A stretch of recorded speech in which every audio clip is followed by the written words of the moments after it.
Hello, my friends. So, welcome to my channel. I have been gone for quite a while. I was traveling a lot, and I apologize that it has taken me so long to get back to you. So, I'm just going to start out with the Ascension symptoms since that's what most people want to know about. And we have some pretty interesting ones going on right now. And we know that we're in a really big activation cycle. And the reason is we have the Lionsgate portal coming up, and that's our kind of cosmic or galactic or universal birthday, or really it's a time that we get to reinvent ourselves and recreate ourselves so that we can kind of wrap up the lessons of the last cycle. So we have a solar cycle, right? And so during this wrapping up, this is where we're going to start with the Ascension symptoms here. So what we're noticing is, and many of you I'm sure are noticing this or will, increasing challenges. So life is starting to feel a lot harder. And if this isn't you and you already went through this, it's important to know that not everybody goes through the Ascension symptoms at the same time, right? It moves through the collective as a wave. Not everybody can be down at the same time, essentially. We need people to keep holding the energy high. So we go through it at different times. Now, that being said, we're facing our childhood programs. So many of you are noticing that you're in the same energies as you were as a child. And if you think about it, children feel very stuck because they don't have the inner resources developed. They don't know how to get help from others except for the people in their immediate environment. And if you're like me, which many people are, you grew up in a toxic household. And so when I needed help as a child, and probably many of you, the help was not available, which led us to develop programs and outlooks and points of view that life is hard, that there's not enough support, or that I'm not worthy of support, or things like that, right? So the way that will show up in the world is lack, right? So you'll have a lack of support, or a lack of money, or a lack of opportunity, or maybe a lack of other resources, right? So beyond that, we're also noticing the huge energies of injustice. So if you look around at the world, you see that the people misleading it are, the people in places of power, and we were taught to trust the power outside of us, the authority, right? We were taught to distrust ourselves for the most part. This is generally speaking, right? So when we have institutions like schools, if they're not supporting the unique learning styles and supporting each individual as an individual, then everyone gets lumped together, and some people excel in that environment and some people flounder in that environment, but all of them are pushed through into the next grade for the most part. Now, that's just one of the external power systems that we have, right? We also have the government, and then we have the drug dealers.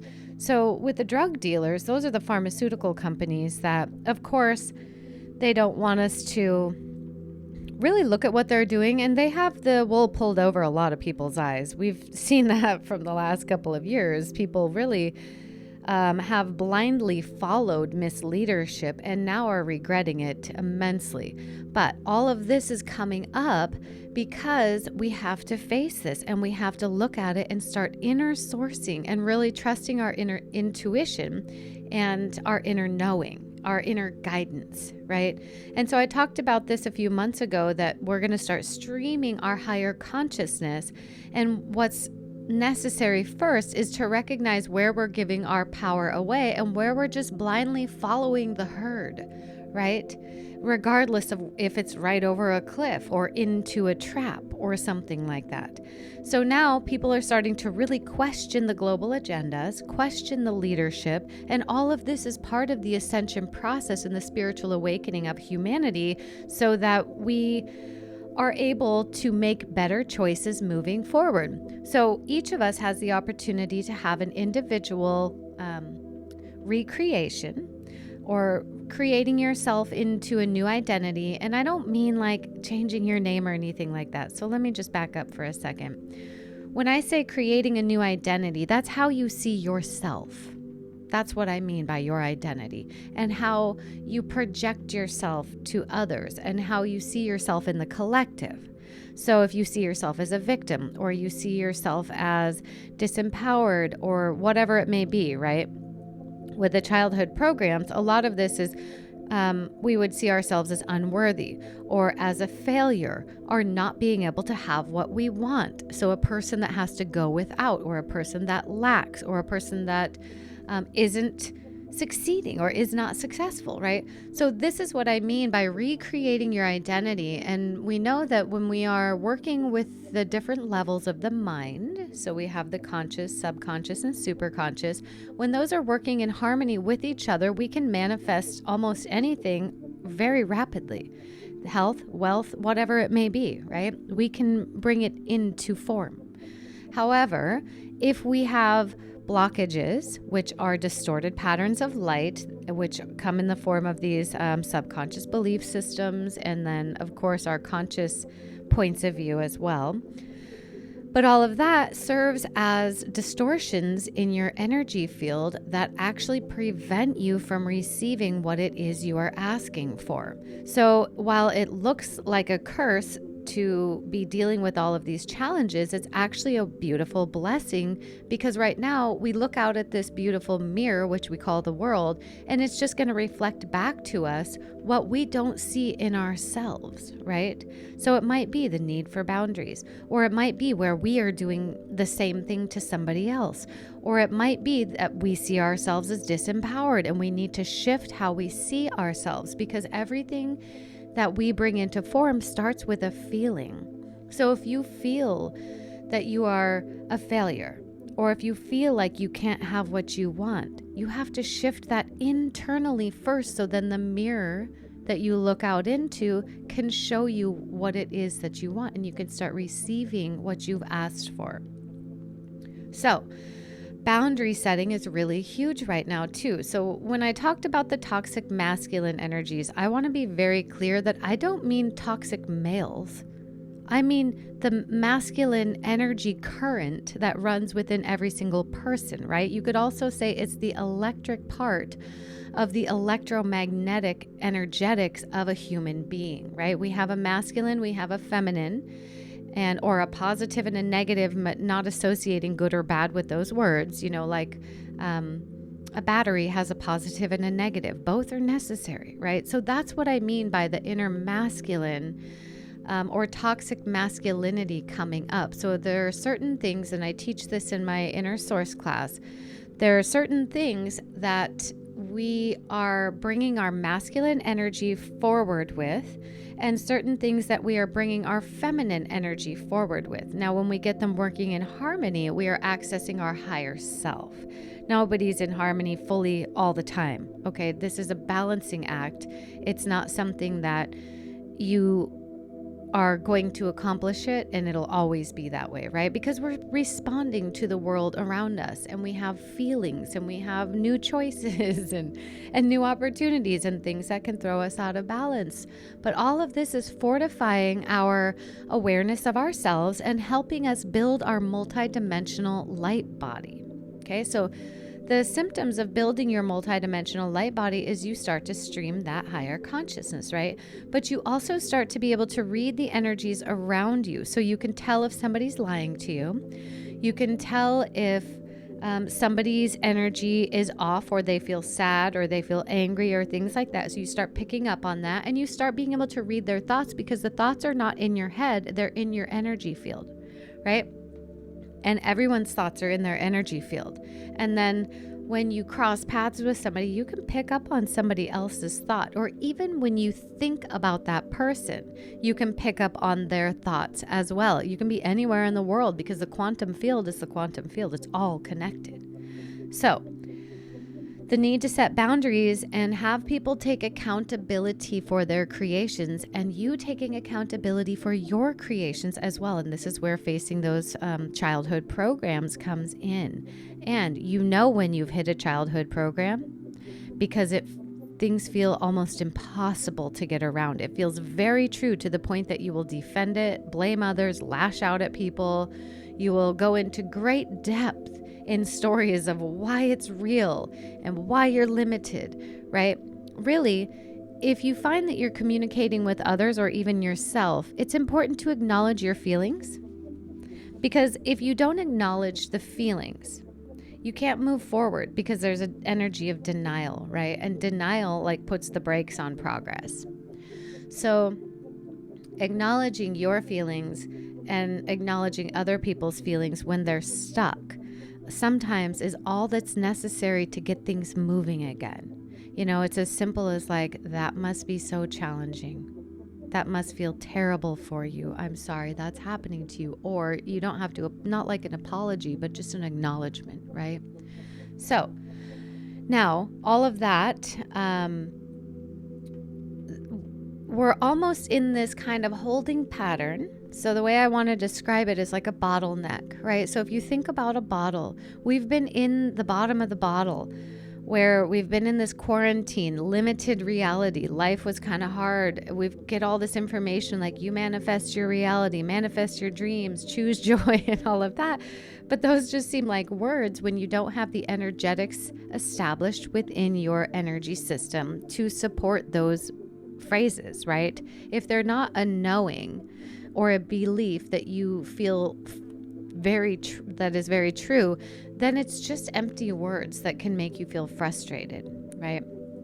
So as we want to move forward and we're recreating our identities, and many of us are starting to feel inspiration and motivation for the next phase. We're getting excited because we feel something really big is coming. However, we're in this holding pattern because we have to squeeze through this bottleneck, and that means dropping off the childhood programming and the baggage that we've picked up along the way. So that's heavy emotions, stories that back up those heavy emotions, the limitations we've agreed to, right? So anything that you're experiencing right now, and this is probably going to piss a lot of you off, anything that you're experiencing, it's because you're actually choosing it on some level, right? And I said some level because most of you are not consciously choosing the challenges. I'm not consciously choosing the challenges. I do not want the challenges that I'm facing right now. But I understand that my choices got me here, and that sometimes I entertain really shitty thoughts that keep me here. So that's where I'm taking accountability. And this is where many of you are finding yourselves too, where if you want to truly step into your power as a creator being, as somebody that can manifest reality and use deliberate creation to bring about what it is you seek, then taking accountability for what you're doing that is preventing that is the first step.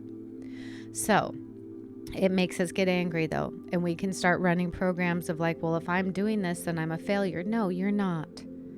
The thing is, we have so many programs that we've picked up on from being in a toxic environment. So many of us were exposed to highly toxic environments as we were growing up, and we were very innocent as children. And children for the first 7 years are in a theta brainwave pattern, which allows them to be easily imprinted and believe everything is truth. So now that we know that, it's time to unpack all these bags and begin to move forward. So after that, what we need to understand too is we've got this beautiful organic light grid that's coming online. We have been in an inverted Metatronic reversal grid for a very long time, which is like a form of a quarantine, like a net around the planet, right? And through the planet actually as well. And many of you, if you can remote view or you can see energy, you can see this very easily. So with this inverted grid system though, the energetics have been very draining, right? So it siphons life force. It creates limitation. And you can see that's what's been projected out there, you know, at the external control rather than the internal. So everything's getting flipped around right now. And this living light grid is coming back online. We're starting to have access to it. And it's a grid of abundance. So when you think about a grid of abundance, anything you plant in the ground, a seed, right, it gives you a lot more back. So if you plant a negative emotion, coupled with a negative thought and a negative story, and you generate this big negative thing, that's your seed you're planting into this organic light grid and the living light grid, and it's going to grow. So awareness is key right here. And when you become aware that your thoughts and feelings, and I know you've heard it, it's like cliche at this point, your thoughts and feelings bring about your physical reality.